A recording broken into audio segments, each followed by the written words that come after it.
Well, it seems like the former Prime Minister Liz Truss is not giving up on the fight against the globalist economic establishment. Yes, Liz Truss has today officially launched her new pro-growth coalition with some of her fellow right-wingers and those who are now rebels in the Tory establishment.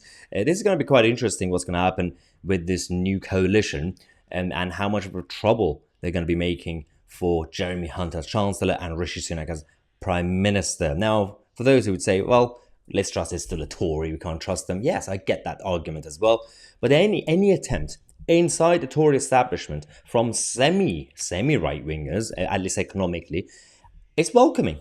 I'm absolutely fine with it. Any type of reform is a good step forward. Now, of course, short term, a lot of people are going to just give up and vote for Reform UK. Good idea as well. But there is still need to be an attempt inside the Tory party because the party still exists. It's still one of the largest parties.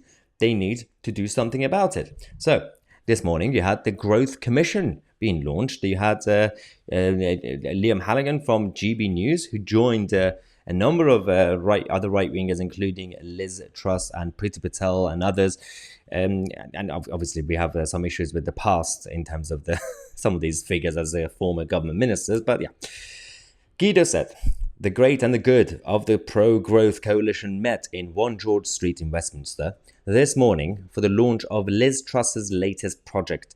The former Prime Minister was joined by Ranil Jayawardena, Priti Patel and Lord David Frost, amongst others, as the Growth Commission published their first report.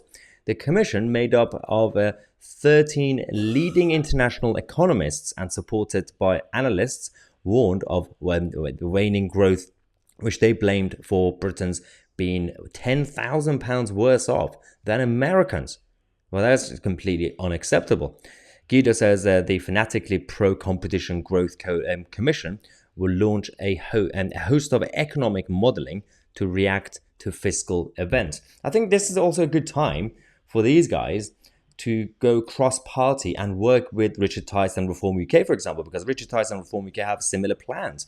So it's probably not a bad idea to get others involved, because this isn't really supposed to be a partisan issue. It's supposed to be about economics and about freedom.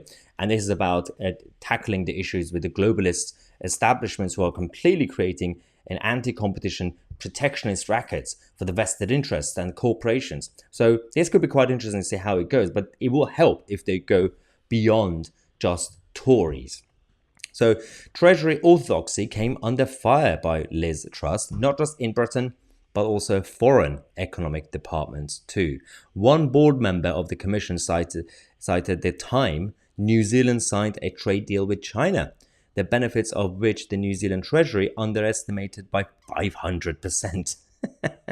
Liz Truss was accompanied to the event by key parliamentary allies, as we said, Priti Patel and Lord Frost and Ranil. So it is fascinating to see the reaction now from the Tory Central Office, the Tory Central machine, which also includes Downing Street, basically, because these guys are not going to be happy about Liz Truss going around publishing reports and launching campaigns and things like this, because they see it as a bit of a disruptive move, especially with by-elections coming up and the general election coming up.